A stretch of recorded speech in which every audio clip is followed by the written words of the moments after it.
Welcome. I'm Indira Dingledine, Volunteer Manager with the JCA Heyman Interages Center. Today, I'm with two very special people, Dinah and Austin Heyman. Dinah is a high school student and a current volunteer with our Share from a Distance program. The Share from a Distance program creates meaningful connections between youth and older adults. And Dinah has a pen pal, and she's been doing a great job. Today, Dinah is going to interview Austin Heyman. Austin Heyman is the founder of the Heyman Interages Center.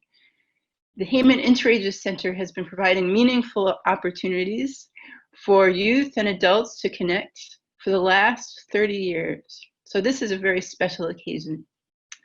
Dinah, would you like to start? So, Mr. Heyman, what made you decide to want to start the JCA Heyman Interages Center?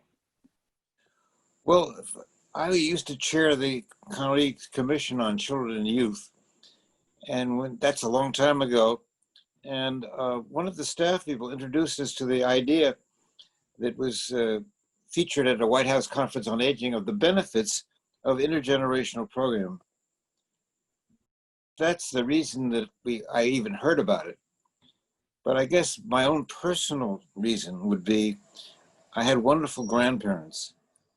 And I benefited so much from being with them. So that's probably the inner reason for starting it.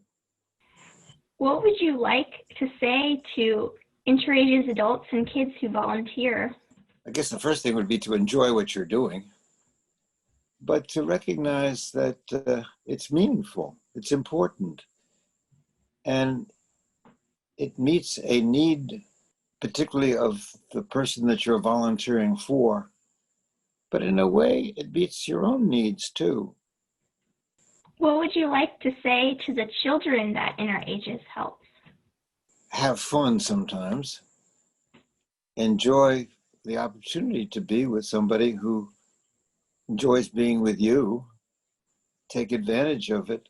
You will both learn something, and you may also teach something.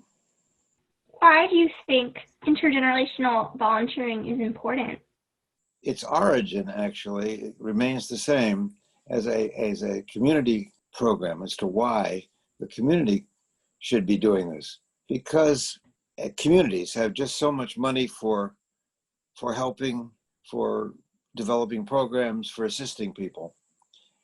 And what happens often at budget hearings in Montgomery County, but also all over the country, is there's a competition for funds.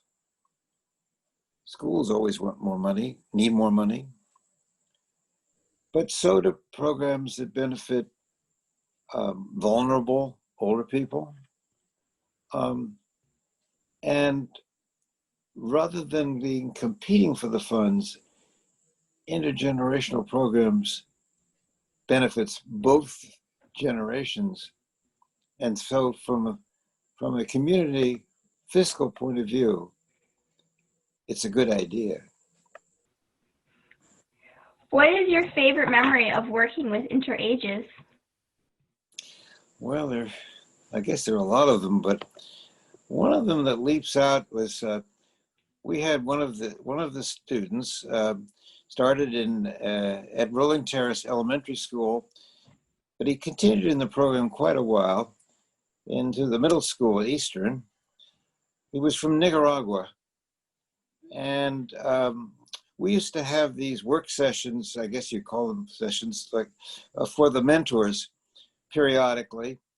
You'd all get together, you'd have lunch and talk about pros and cons of things. So one of those sessions, we invited this student from Nicaragua to come and talk about his experience with the program, which he did. And somebody asked him, well, what would you like to do when you grow up? His answer was, I want to become a policeman and give back to my community. I've never forgotten that. It was a very beautiful moment. Thank you both for coming. Well, thank you for inviting me, and I enjoyed talking with you, Dinah. Thanks. Thanks for talking too.